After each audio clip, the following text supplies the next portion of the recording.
मेरे साथ noted police officer, celebrity police officer doctor Vikram Singh ji जुड़ चुके हैं। यूपी के डीजीपी रह चुके हैं। विक्रम सिंह जी, पूरी खबर आपने जरूर सुनी होगी महंत नरेंद्र गिरी के बारे में। आप व्यक्तिगत तौर पर उनको जानते होंगे, मुझे पूरा भरोसा है इस बात का। मुझे बताइए, इस पूरी सुसाइड थ्योरी और 7 पेज के सुसाइड नोट में किसी बात पर आपको संदेह होता है एक पुलिस वाले के तौर पर? दीपक जी नमस्कार। मैं इस गद्दी से और महंत जी से दशकों से जुड़ा हुआ हूं और इस गद्दी से कई पुश्तों से जुड़ा हुआ हूं। मैं कम से कम इसको हजम नहीं कर पा रहा हूं कि महाराज जी आत्महत्या करेंगे। मैं उनको जमाने से जानता हूं, वो बल्कि जो आत्महत्या करने वाले होते हैं वो अगर उनके पास जाते थे तो उनका संकल्प बदल जाता था और उनकी निराशा समाप्त हो जाती थी। महंत जी उनमें से थे, महाराज जी उनमें से थे जो कि सदैव सबको आशा और मंगल की शुभकामना देते थे और मंगल की तरफ ले जाते थे। और ये कोई अगर आत्महत्या करता है तो वो एक पल का होता है दीपक जी, और अगर वो पल गुजर जाता है तो आत्महत्या का सवाल समाप्त हो जाता है और वो जो मन में दुश्चिंताएं होती समाप्त हो जाती। कोई निबंध नहीं लिखता है 8 पन्ने का। 8 पन्ने का अगर निबंध लिखा है तो इसका मतलब दीपक जी ये स्पष्ट है कि उनका दिलो दिमाग अभी काम कर रहा है। और महंत जी उस श्रेणी के थे ही नहीं कि जो कि आत्महत्या का चिंतन भी कर सके। उन्हें किस बात की कमी थी? सारे राजनेता, हर राजनीतिक दल के बड़े से बड़े राजनेता उनके चरणों में बैठते थे। बड़े से बड़े शीर्षस्थ वरिष्ठ अधिकारी, हम हो, डीजी हो, चीफ सेक्रेटरी, उनके चरणों में बैठते थे।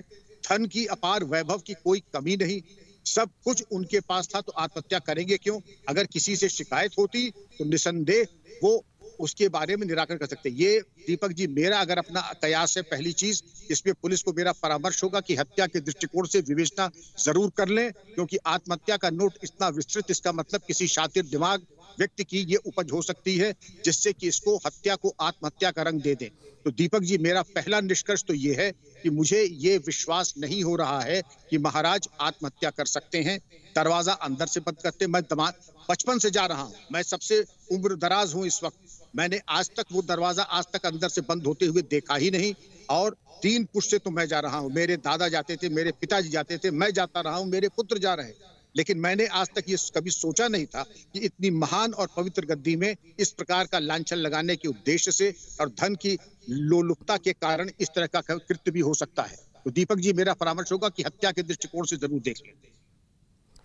सर, लेकिन सबसे बड़ी बात मैं यहाँ पे कह रहा हूं कि पुलिस ने तो खोलते से ही बता दिया कि भाई कुंडी चारों तरफ से बंद थी, आत्महत्या का शक है। फिर उसके बाद 7 पेज का सुसाइड नोट भी आ गया।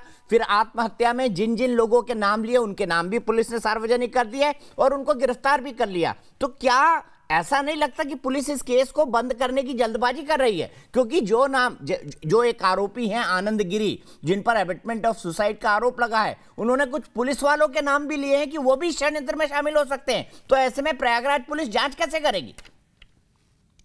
इसमें दीपक जी आपने सही कहा, कम से कम सीबीसीआईडी, सीबीआई नहीं तो सीबीसीआईडी की जांच होनी चाहिए। और सीबीसीआईडी की जांच करने पे ये देख ले कि पुलिसकर्मी वहां पहुंच जाते थे, सिपाही से लेके डीजीपी स्तर, सेवारत और अवकाश प्राप्त सभी जाते थे वहां। तो अगर उनकी कोई भूमिका दिखाई पड़ती है, लेकिन आनंद गिरी और जो आरोपी हैं भले ही एबिटमेंट टू कमिट सुसाइड में हो, लेकिन अगर वो आरोपी हैं तो उनकी आरोपी की बात को हल्के में और वो अपने बचाव में कुछ भी कह सकते हैं। लेकिन आनंद गिरी जी की अपनी सच्चाई क्या है, उनकी मौजूदगी क्या है? रही बात दरवाजा चारों तरफ से बंदा, मैं कितने उदाहरण दे सकता हूं कि जो हत्या को आत्महत्या की करार देते थे तो ऐसी सफाई से उसको करते थे, चारों तरफ से सिटकरी लगा करके चोर दरवाजे से बाहर जा करके ये दिखाते थे कि कमरा चारों तरफ से बंद है। हकीकत ये थी कि बंद करने का उद्देश्य भी यही था कि जिसे दिखाएं कि फूल प्रूफ कि ये आत्महत्या है, हत्या नहीं है। लेकिन अगर गहराई से इसकी जांच की जाए तो मैं समझता हूं कि सच्चाई सामने आ जाएगी। दीपक जी एक आखिरी चीज मैं आपसे जानना चाहूंगा, क्या आपको नहीं लगता कि इसकी उच्च स्तरीय जांच होनी चाहिए? क्योंकि अभी तो खबर आ रही है कि शायद उनका पोस्टमार्टम भी नहीं होगा, 8:30 बजे सुबह उनका अंतिम संस्कार कर दिया जाएगा। इतनी जल्दबाजी क्यों प्रतीत हो रही है वहां पर परिस्थितियों के हिसाब से? दीपक जी ये मेरी समझ में नहीं आता। महत्वपूर्ण प्रकरण है और अस्वाभाविक मृत्यु है, इसमें तो पोस्टमार्टम नहीं, पोस्टमार्टम 3 डॉक्टरों के द्वारा वीडियोग्राफी होनी चाहिए इस पोस्टमार्टम की। पोस्टमार्टम न करना ये मिसकैरेज ऑफ जस्टिस होगा, अन्याय होगा महाराज जी के साथ। और सच्चाई जानने का हक है, क्योंकि मैं उस गद्दी का भक्त हूँ और 3 पुश्त से अगर जा रहा हूँ तो मेरी मांग होगी कि पोस्टमार्टम महाराज जी का होना चाहिए, जिससे पता लगे और अपराधियों का सफल अनावरण हो सके। और अंतिम संस्कार में जल्दबाजी न करें, पूरी जांच करने के उपरांत 3 डॉक्टरों के द्वारा पोस्टमार्टम और वीडियोग्राफी वाला पोस्टमार्टम होना चाहिए। और जल्दबाजी में अगर किया तो जो जल्दबाजी में पोस्टमार्टम न करके अंतिम संस्कार करेंगे, हो सकता है कि कालांतर में उनके ऊपर भी 201 आईपीसी के दंड पंजीकृत हो जाए, अपराध को छुपाना, साक्ष्य को मिटाने में। इसलिए मैं उनको आगाह करना चाहूंगा, ऐसा कोई काम न करें, 201 के अपराधी बन जाए। ठीक है, बहुत बहुत शुक्रिया।